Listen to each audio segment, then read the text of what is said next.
नका धोरे भयो डोला सेरा संगे वे धरा संसांची संगती मुखी ना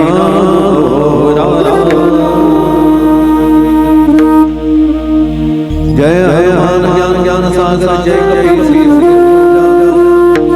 राम बलधाम पुत्र पवन महावीर विक्रम उमति वासी के कंचन वरण विराज सुबेशा कानन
सद्गुरुदास नमो ज्ञानेश्वर नमो ज्ञानेश्वर मुक्ताबाई गुण पावनी अद्यत्र जननी देवाची आका भूमिका गणे लोका ताळ शोधे दे या करी संसार ढाल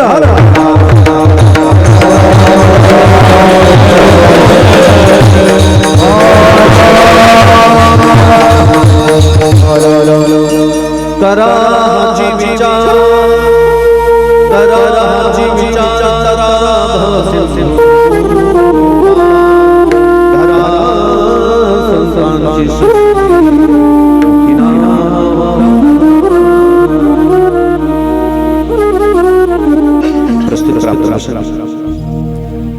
कीर्तन निरूपणाकरिता म्हणून दाखवलेला अभंग यावरच्या भूतलावरती जडजीवांचा उद्धार करण्यासाठी ज्या संत परंपरेने आपला देह अखंड चंदन जिजवला त्या परंपरेतील कर्माच्या माध्यमाने भगवत प्राप्ती करणारे संत सेना महाराज यांचा हा 4 चरणाचा उपदेशपर प्रकरणातील अभंग सेवे करता घेतला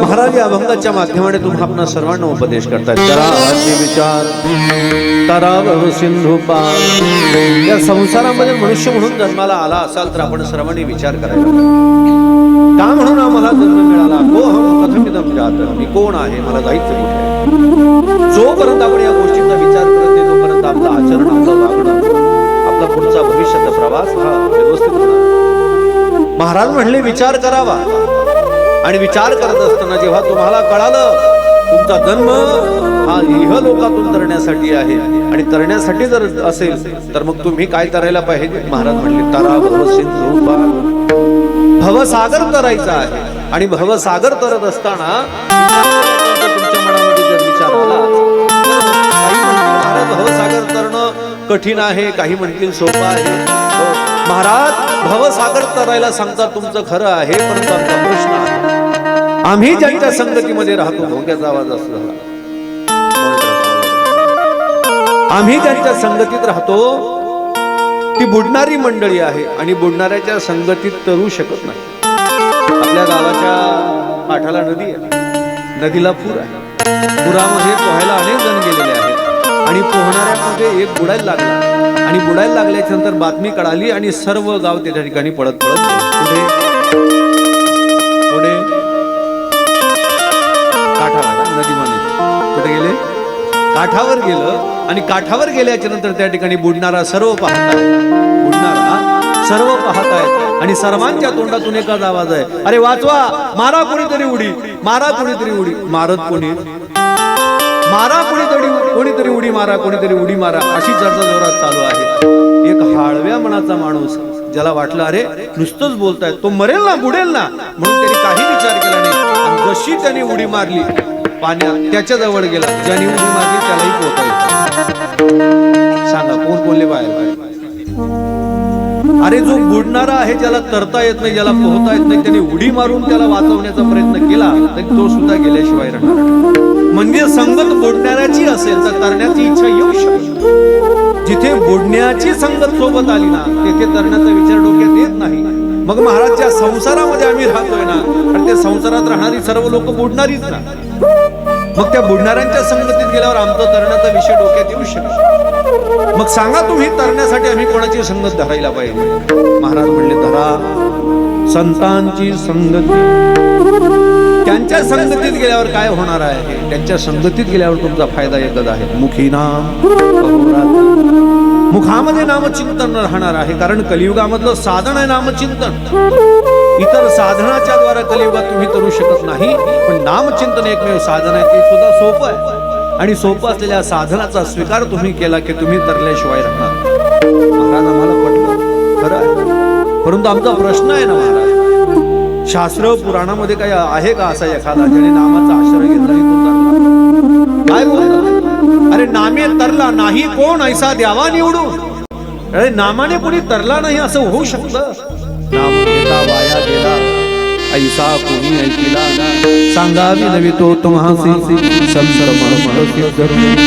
तुम्हाला विनवतो सांगा ना तुम्ही कोणी नाम घेणारा वाया गेला तो बुडला तरला नाही असं कोणी झालं का अरे नाम जपता चंद्र मौळी नामे तरला वाल्या कोणी नामाने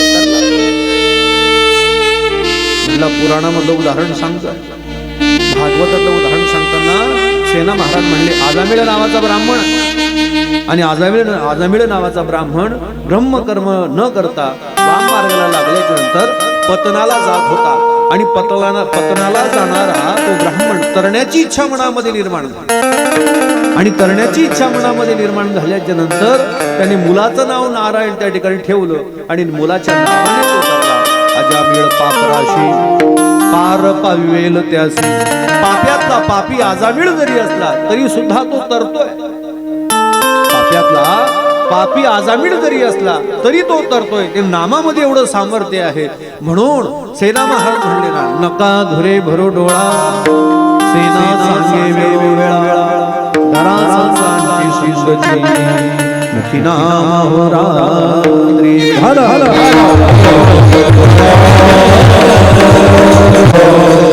अभंगाचा सरळ सरळ भाग पुढे मांडला.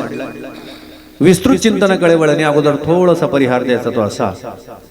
आपलं हे पुण्य पावन असलं श्री क्षेत्र वार, या क्षेत्रामध्ये भगवान गौतम गिरींच्या या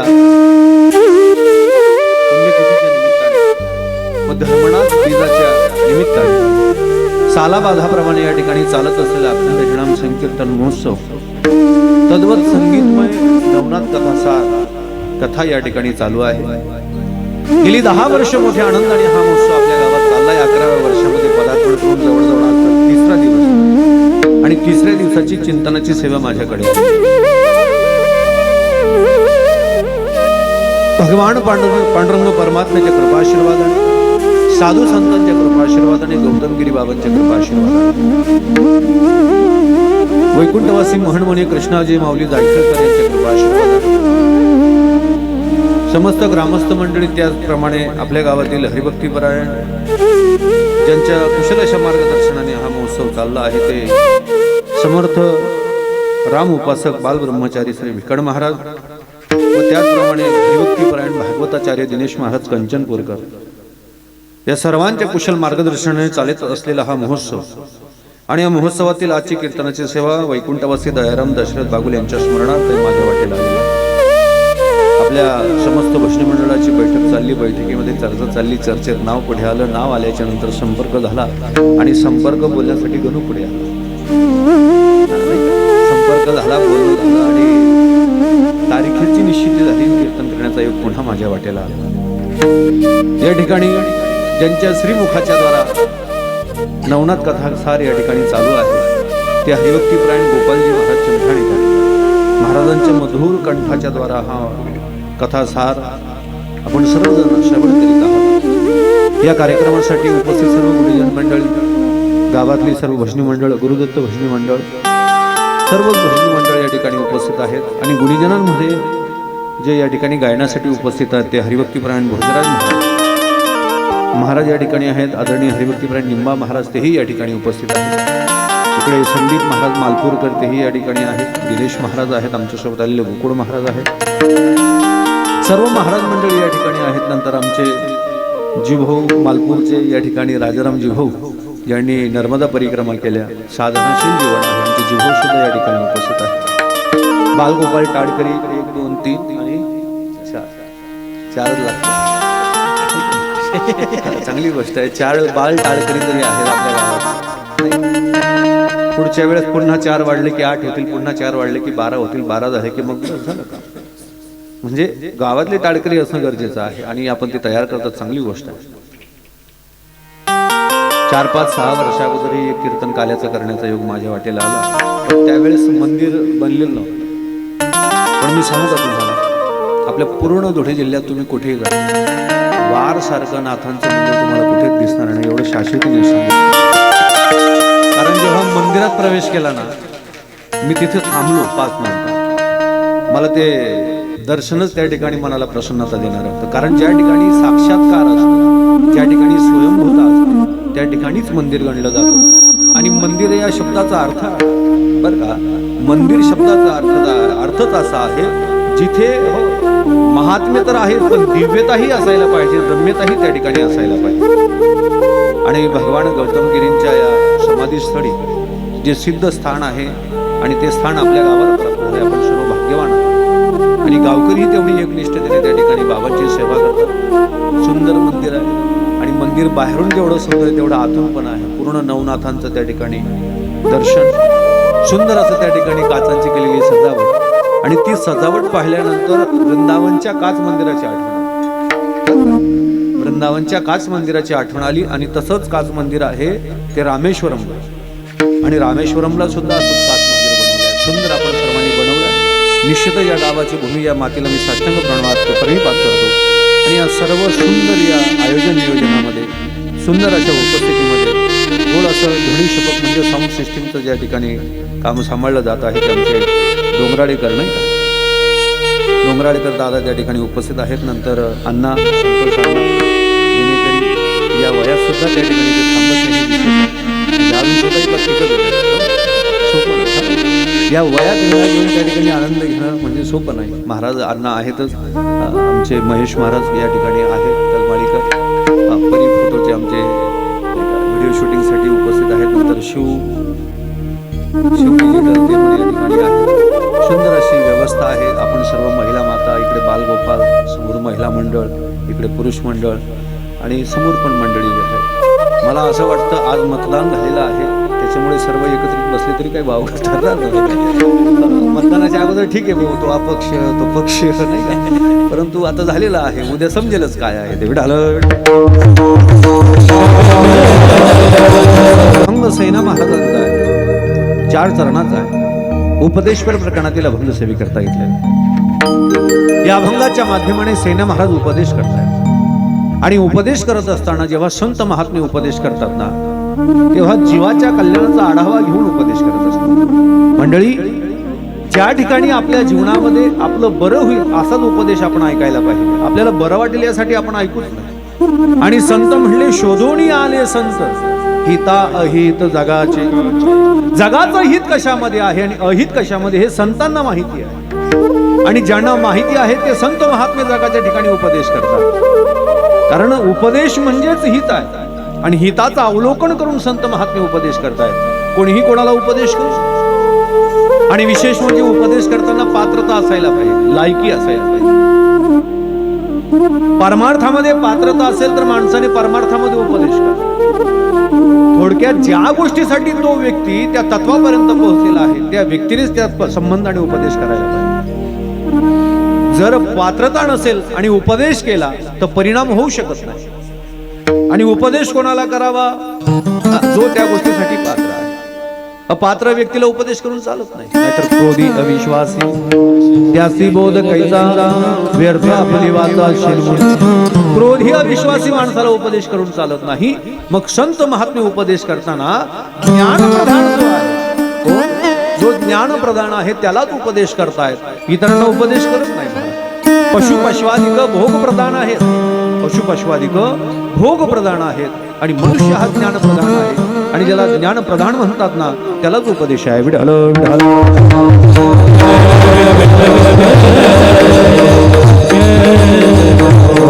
उपदेशाचा परिणाम व्हायला पाहिजे.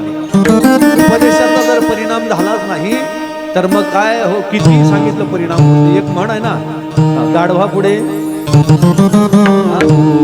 वाजली गीता, हा कालचा गोंधळ म्हण म्हणजे सरळ आहे. उपदेश करताना जर अपात्र व्यक्तीला उपदेश केला त्याला फायदा नाही. म्हणजे ज्याच्या डोक्यावर केस नाही त्याला तेल लावायला दिलं. ज्याच्या डोक्यावर केस नाही त्याला तेल देऊन फायदा. ज्याच्या तोंडात दात नाही त्याला फुटाणे देऊन, ज्याच्या तोंडात दात नाही त्याला फुटाणे देऊन फायद्याचे नाही. म्हणजे पात्रता असलेल्या व्यक्तीला केलेला उपदेश परिणामकारक ठरल्याशिवाय राहत नाही.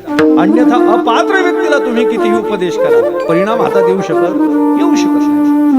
परिणाम सहज येण्यासाठी हो साधना आणि पात्रता असणं गरजेचं आहे. विढाल विढाल.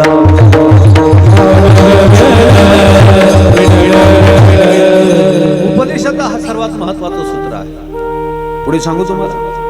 उपदेशामध्ये सांगणारा, ऐकणारा आणि विषय, बर का, या 3 गोष्टी खूप महत्वाच्या सांगितलेल्या आहेत. सांगणारा पात्रतेचा असावा, ऐकणारा पात्रतेचा असावा आणि विषय सुद्धा त्या तत्वाचा असावा.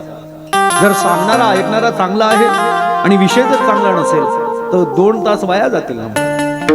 तर ठीक आहे, सांगणारा चांगला आहे, विषयही चांगला आहे, पण ऐकणारा पात्रतेचा नसला तर ते 2 तासही वाया जातील. बरं ठीक आहे, ऐकणारा सुज्ञ आहे, जाणकार आहे, विषय पण चांगला आहे, पण सांगणारा पात्र. हो, या 3 गोष्टी महत्वाच्या. याला त्रिपुटी म्हणतात उपदेशाची. काय म्हणतात?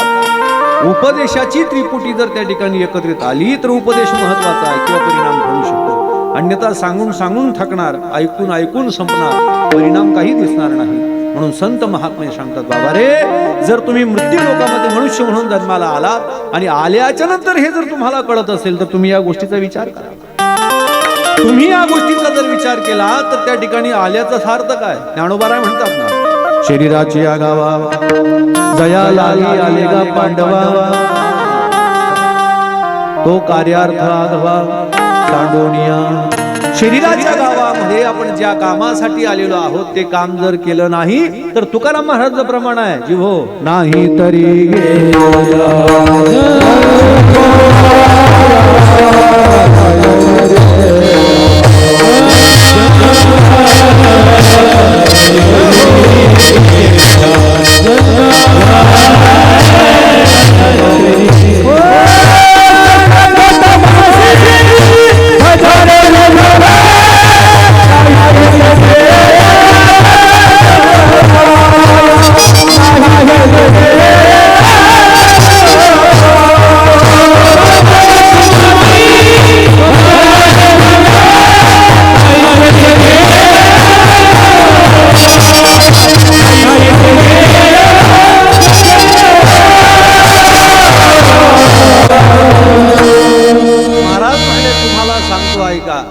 रे विठ्ठला. देवाला भजायला सांगतात महाराज, नाही भजत नाही तरी गेला जन्म वाया. ऐक नाही, देवाला भजण्यासाठी सुद्धा पूर्वजन्माची पुण्याहीच असायला लागते, नाहीतर काही काही हिरण्यकश्यपूचे भाऊबंद शिल्लक आहे. हिरण्यकश्यप माहिती, त्याला बी देवनं नाव आवडत नाही, तो दुसरा बी लिहू दे नाम ना आवडे देवाचे ऐसे ब्रीद हिरण्यकश्यप. त्यालाही नाव आवडत नाही देवाचं आणि दुसऱ्याला सुद्धा देवाचं नाव घेऊ देत नाही, तो हिरण्यकश्यप आहे. लोक म्हणतात तो मेला तो मेला, तो मेला तरी त्याचे भाऊबंद शिल्लक ठेवले. हो, अवस्थाच तशी. एखाने देवाचं भजन करायला लागला, काय करायला लागला, हा तो तर करणार, पण करणाऱ्याला बाकी बोट ठेवल्याशिवाय. म्हणले तुमचा जन्म वायाला जाईल, वायाला जाऊ नये म्हणून तुम्ही विचार करावा. आणि विचार करताना संत महात्मे म्हणले नुसता विचार करून चालत नाही, नुसता विचार करून. ज्या विचाराने परिणाम होईल, ज्या विचाराने परिवर्तन होईल, त्या विचाराचा आपण स्वीकार करायला पाहिजे. आणि उपदेश करताना पात्रता पाहून संत महात्मे उपदेश करतात. कुरुक्षेत्राच्या रणभूमीवरती भगवंताने गीता सांगितली. काय सांगितली? श्रीमद भगवद्गीता. कुरुक्षेत्राच्या रणभूमीवरती श्रीमद भगवद्गीता सांगण्यात आली. सांगणारा भगवान कृष्ण आहे म्हणलं. कोण आहे? आवाज येतोय माझा तुम्हाला? सांगणारा भगवान कृष्ण आहे, ऐकणारा अर्जुन आहे की नाही? अजून दुसरा ऐकणारा माहिती आपल्याला संजय आहे. अजून तिसरा ऐकणारा बोला धृतराष्ट्र आहे की नाही? आणि चौथा ऐकणारा, चौथा महत्वाचा म्हणून चौथ्यापर्यंत पोहोच. पहिला ऐकणारा तो आहे धृतराष्ट्र, दुसरा ऐकणारा आहे तो अर्जुन, तिसरा ऐकणारा आहे तो संजय आणि चौथा ऐकणारा आहे हनुमंत.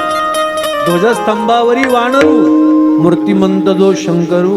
ध्वजस्तंभावरती हनुमंत राहते त्या ठिकाणी ऐकायला बसलेले. सांगणारा कोण आहे? भगवान कृष्ण. ऐकणारे चार आहेत, पण ऐका ना, त्या चार ऐकणाऱ्यांमध्ये चौघांची पात्रता त्या ठिकाणी सांगतो तुम्हाला. सांगणारा देव हा श्रेष्ठ आहे, विषय सांगितला जातोय श्रीमद भगवद्गीता ही श्रेष्ठ आहे. पण ऐकणारा जो पहिला आहे तो म्हणजे कोण? अर्जुन आहे. कोण आहे? अर्जुन. अर्जुनाला त्या ठिकाणी सांगायला सुरुवात केली. अर्जुना, मन्मना मद्भक्तो मद्याजी माम नमस्करू. तू माझा भक्त हो, तू मला नमस्कार कर. अर्जुनाला देवाने सांगितलं. देव म्हणे अर्जुना तू माझं चिंतन करशील ना, बाकी तुला काही करायची गरज नाही.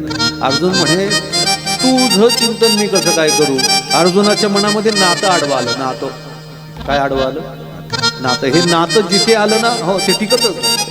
अर्जुन म्हणे मी फुई भाऊ, तू माम भाऊ आहे का नाही? तुनापेक्षा मन मान मोठा असेल आणि मना मान मोठा होईल. मी तुला पाय पुळवाय किती काही चालेल. या पाय पळा मग उंबुडी घेत पाहिजे. पाय पळा पळा दोन्ही येईन संध्याकाळी जय रे जय रे कस काही म्हणे काही नाही पगार ना फॉर्म भराले चालू होता दोघांची गप्पा. हो दोघं येईनी गप्पा मारायला बसण्यात. बरं घर आधी कसं आहे, पोऱ्यान माय मान्य येईन, पोरगी माय बिचारी गरीब आता उलट होई जाय.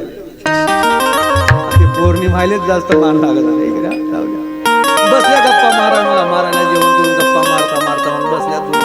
आता बसता बसता लोणी गप्पा मारत चालणार पाय लागणार का गप्पा मारता मारता पाय लगेच पाय माय तुमले पाय लागे अगो पाय पडे ती म्हणजे येईन भेटणार रातभर पाय पडा मला अगोदरी करते नातं माणसाला जगू देत नाही महाराज हो ती संताप मध्ये आई बी जपेन तिला बी जपून ती जप लागला एवढी पाय पडली ती म्हणे तू जप आतेचा काय एककडे पाय पडलीस काय तार नको नातं ज्या ठिकाणी आडवा आलं ना त्या ठिकाणी उपदेश परिणाम करू नाही शकत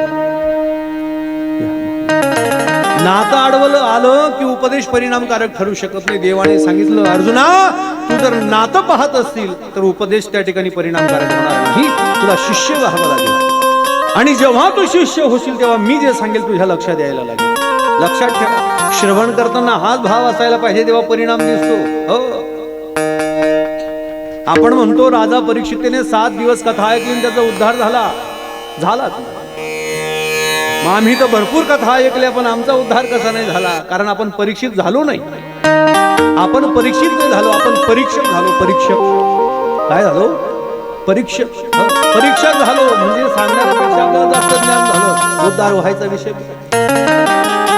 नातं येता कामा नाही अर्जुन म्हणला देवा काय करायचं म्हणला मी सांगतो तसं कर फॉलो मी आणि मग देवाने सांगायला सुरुवात केली अर्जुन ऐकतोय न जायते म्रियते वा कदाचित् नायं भूत्वा भवितव्यं भूया अजो नित्य शाश्वतोऽयं पुराणो न हन्यते हन्ये माने शिष्य अर्जुना काळजी करू नको जाणार नाही नित्य आहे शाश्वत आहे आत्मतत्व मी सांगतो ना तू चिंता करू नको तू माझं चिंतन कर मनमना मत भक्तो अनन्यश्चिंतयन्तो मां हि जना परिपालयन्ति ते अर्जुनाच्या मनात अर्जुनाने धनुष्य उचललं आणि म्हणलं देवा गांडीवम संस्कृते हस्तात त्वचैव परिदह्यते हातातलं धनुष्य फेकलं आणि देवाला सांगितलं देवा आम्ही लढाई करत नाही मला युद्ध करायचं नाही सॉरी देव म्हणे येळापणा करू नको तो धनुष्य उचल या धनुष्याने पाय ऐकलं चांगलं होईल तुला कळतं का म्हणे धनुष्याची काही लेवल आहे की नाही काय उचल म्हणला धनुष्य म्हणे मग अर्जुनाने पटकन धनुष्य उचलला आणि अर्जुनाने धनुष्य उचलल्यानंतर अर्जुन म्हणला देवा मी यांच्याशी युद्ध नाही करू शकत कारण हे माझे सर्व नातेवाईक आहेत आचार्यान मातुलान भ्रातृन पुत्रान पौत्रान सखी सदा माझे गुरु माझे मित्र माझे वडील माझे नातेवाईक आहेत मी यांच्याशी युद्ध करू शकत नाही देव म्हणला कोणलेच आपलं म्हणू नको नाही कुणाचे हा कोणलेच आपलं म्हणू नको जर तू यांना आपलं म्हणत राहिला त्याचा परिणाम पाहणार या जास्ले आपलं म्हणत त्या रातले सुरतले सकाळी गुवाहाटीवर निघणार म्हणून जरा कोणी कोणाचं नाहीये सावध हो अर्जुनाच्या लक्षात आलं धनुष्यबाण नाही का उचलला धनुष्य अर्जुनाने कार्यक्रम सुरू केला सांगताना जोपर्यंत शिष्यत्व पत्कारला नाही तोपर्यंत परिणाम डोळ्याला दिसला अधिकारी झाल्याशिवाय परमार्थ कळत नसतो अधिकारी होणं गरजेचं आहे पण दुसरा ऐकणारा धृतराष्ट्र होता त्याचा अधिकारही नाही आणि परिवर्तनही झालं नाही पुत्र स्नेही मोहितू मुलाच्या स्नेहामध्ये एवढा मोहित झाला त्याला देव कळाला नाही त्याला धर्म कळाला नाही नाही का त्याला नातं कळालं नाही आणि सांगता महाभारत जास्त कुठेच घडलं नाही बरं का महाभारतचा विचार जर केला तर महाभारत फक्त 3 गोष्टीसाठी गडबड झाली कोणत्या महाराज जिथे गावाचं जिथे भावाचं आणि जिथे देवाचं खाल्लं जातं ना तिथे महाभारत घडल्याशिवाय कुठे गावाचं भावाचं आणि देवाचं जिथे खाल्लं गेलं तिथे महाभारत सुरू झालं आणि त्याचा पुढचा वाक्य सांगतो जिथे माझं आणि तुझं तिथे महाभारत आहे विढाला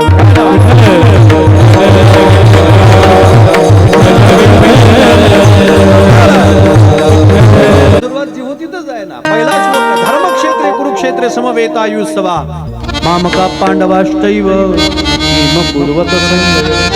सांग ना धर्मक्षेत्र असलेल्या कुरुक्षेत्रावरती माझे पोरं आणि पांडूचे पोरं काय करायचे झाले कोणाचे पोरं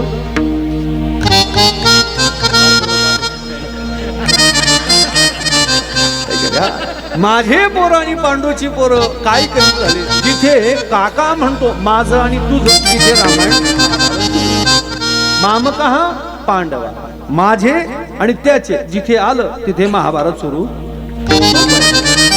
लक्षात जेव्हा उपदेश करीचे झाले धृतराष्ट्राच्या लक्षात आलं तिसरा होता संजय. कोण? संजय. कोण? हा. आणि संजयामुळेच महाभारत घडतं. कुठेही बघा, मुंबईचा नाही, संजयामुळेच महाभारत घडतं. संजयच पुढे पुढे बोलत, गठ्ठाकडे संजय, हो जडे संजय गुणा जडे कार्यक्रम. हो फक्त त्याला राऊत लावून आपण झालं, ऐक ना. संजय बोलला महाराज. संजय म्हटला, सांग Sanjay, tell me now, who is winner. सांग सांग म्हटला, कोण जिंकणार आहे. संजय म्हटला, कोण जिंकणार काय. यत्र योगेश्वर कृष्ण यत्र पार्थो धनुर्धरा तत्र श्री विजयो भूतिर ध्रुवानी तिरुमती. जिकडे देव आहे, जिकडे धर्म आहे, जिकडे अर्जुन आहे, तिकडे विजय निश्चित आहे.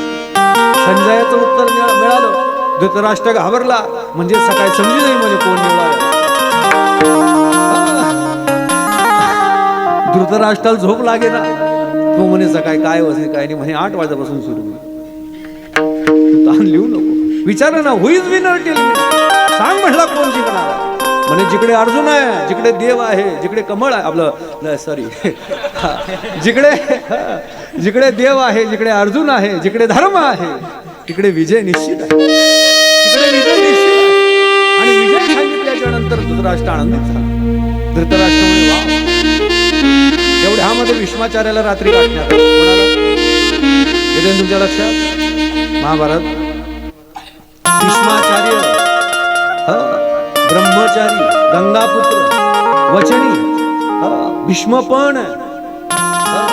भीष्माचार्याकडे गेले. भीष्माचार्याला बोलला, पितामह, आम्ही पाहता रणांगणावरती तुम्ही आमच्या बाजूने उभे असताना सुद्धा आमच्यावरती पराजयाची सावली येत आहे. दुर्योधनाचा बोल आहे. भीष्माचार्याने विचारलं, काय झालं. म्हणले, पितामह, आमच्या दृष्टीत असं येत आहे, आपण शरीराने आमच्या बरोबर आहात पण मनाने पांडवांच्या बरोबर. भीष्माचार्य म्हणे, असं होऊ शकत नाही. मी ज्या बाजूला शब्द दिलाय, प्राण जाय पर.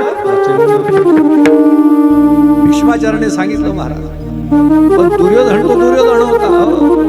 रात्रीच मोजिले, सकाळी नको आतेच काय बोल. दुर्योधन म्हटला, नाही नाही, शब्द पाहिजे आणि शब्द पाहिजे असं म्हटल्यानंतर भीष्माचार्याने सांगितलं, मी उद्या निष्पांडवी पृथ्वी करणार. काय वाक्य मिळालं. उद्या पांडव पृथ्वीवर राहणार नाही हे पितामहाचं वाक्य कानावर आणलं आणि त्या ठिकाणी आनंदित झाला. जर उद्या पांडव संपले म्हणजे विजय कोणाचा होईल. कोणाचा होईल.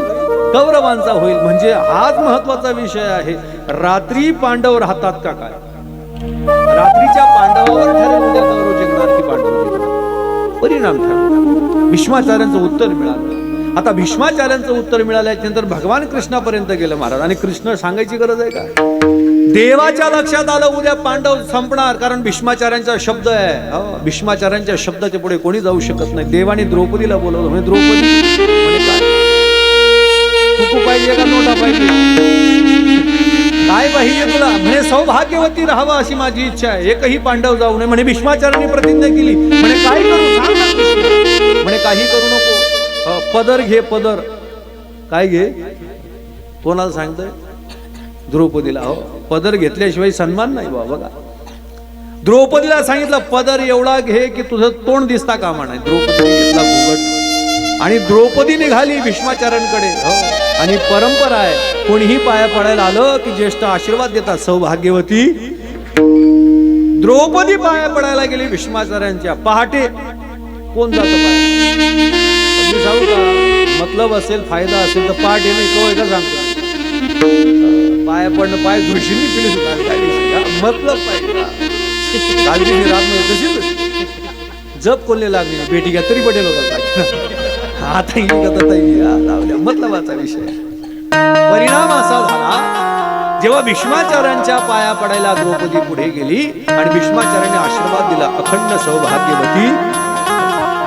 प्रश्न विचारला वाकल्या वाकल्या, पितामह, हा आशीर्वाद या जन्माचा का पुढच्या जन्मात. अरे म्हणले, या जन्मात पाया पडायला तर आशीर्वाद सुद्धा याच जन्मात आहे. आणि जसा आशीर्वाद मिळाला, पदर बाजूला केला आणि भीष्माचार्यांनी त्या ठिकाणी द्रौपदीचं तोंड.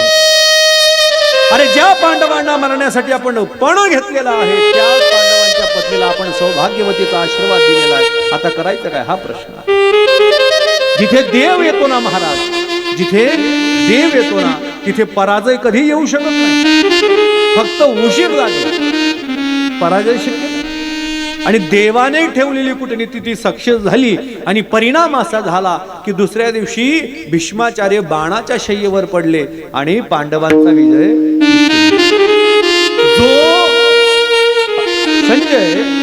जो संजय रात्री काय बोलतोय, नंतर काय बोलतोय, द्विधा मनस्थितीचा जो संजय आहे ना, तो प्रत्येक जीव या संसारात आहे. द्विधा मनस्थिती तो संजयाची वृत्ती ही प्रत्येकाची आहे. लक्षात ठेवा. कोणी सांगितलं काय होणार, म्हणला विजय होईल. पुन्हा भीष्माचार्यांनी प्रतिज्ञा घेतली, म्हणला नाही नाही पराजय होईल. विजय पराजय, विजय पराजय. तसं आपल्या लोकांच्या मनामध्ये द्विधा मनस्थिती परमार्थ करतात. तो एखाद्याला सांगा तुम्ही, हे भाऊ आता झालं ते झालं, सोड, आता घाल गळ्यात माळा, पवित्र एकादशी कर, पंढरीची वारी कर, त्र्यंबकची वारी कर. महाराज गण देव देव करू वाटत महाराज, पण काय करू सांगा, मी काय करू, भक्ती करू का पोट भरू. त्याला प्रश्न, तू काहीच करू नको, खिचडी काय करणार. माणसाच्या जीवनामध्ये प्रश्नचिन्ह. देवाला डोक्यावर घेताना ज्याला संकोच निर्माण झाला त्याचा विजय कधी होऊ शकत नाही. आणि ज्याने देवाला डोक्यावर घेतलं जग त्याला